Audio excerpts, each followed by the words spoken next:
नोखा जिला परिषद मल्लू मिश्रा भैया की तरफ से पुरस्कार आए। पैसा नहीं प्यार है आपके के हमारा छोड़ी सैया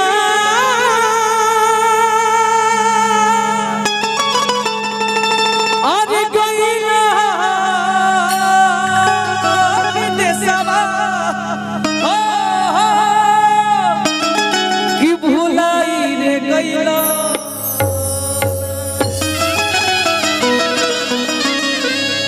अभे बाबा के टीम से हमने के संगे गावत हो गई शायद 20 से 25 साल, उम्र भइल 32 साल कि हो भुलाई रे गई हो बड़ाई रे गई। लेकिन भाई आदरणीय चाचा जी भैया जी ई टीम जोन बा ना म्यूजिशियन टीम ये टीम के जोड़ा नहीं के ऐसे कि सब मिजाजे में रहेला और जहां मिजाज हैला ओइजा विशाल गगन जरूर रहेला कि हो भुलाई रे गई।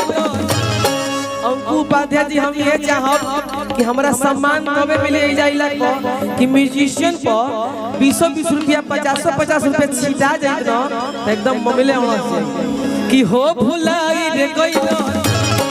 हो बड़ाई रे गई के आगे रमा पर सब दिया और लुभाई रे गई के आगे रमा पर सब दिया और लुभाई रे गई।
आदरणीय हमारे काराकाट के पूर्व विधायक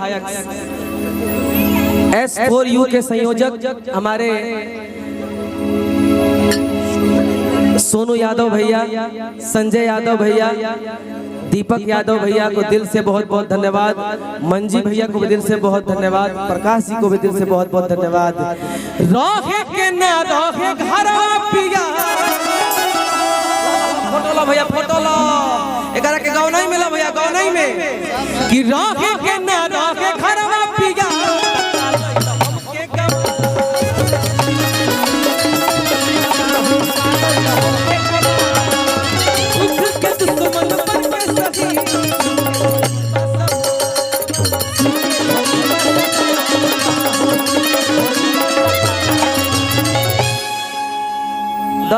दोस्तों तो जाने छीटा जता नहीं म्यूजिशियन टीम पर भाई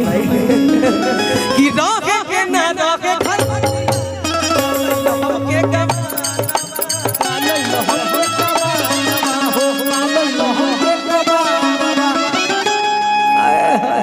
चाल चले ले उतार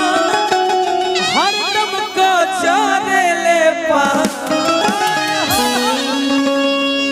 अम्मा इनकर चलल बचलान रंग बाजरा। ए भैया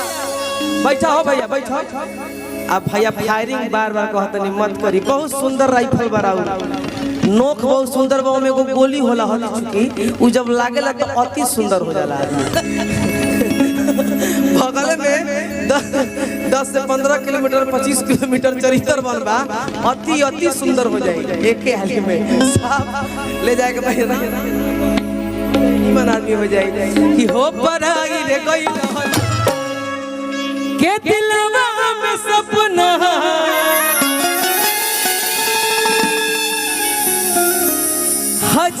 हजार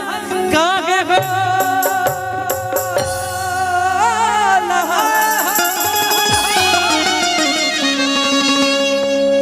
यूट्यूब वाले भाई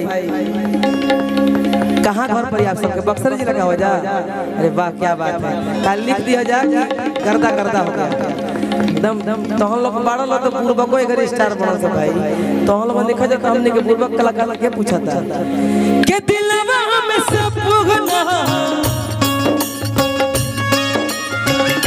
दिलवा में सब पुगना दिलवा में सब पुगना जान कागना दिलवा में सब पुगना दिलवा में सब पुगना जान कागना कोमल चीज आगे बोला प्यार कोमल चीज हट प्यार आगे बोला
एक एक गोली मारबो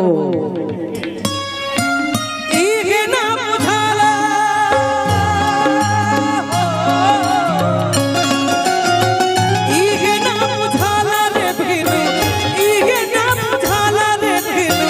सर कब हो ए गाना पे डांस कर देबो ठीक बा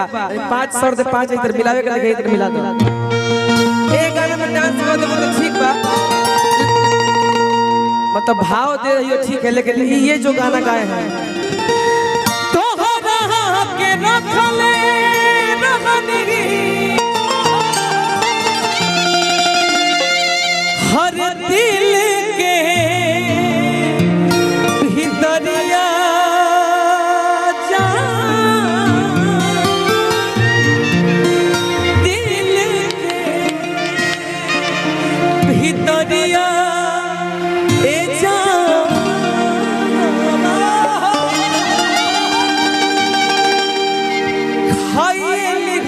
ना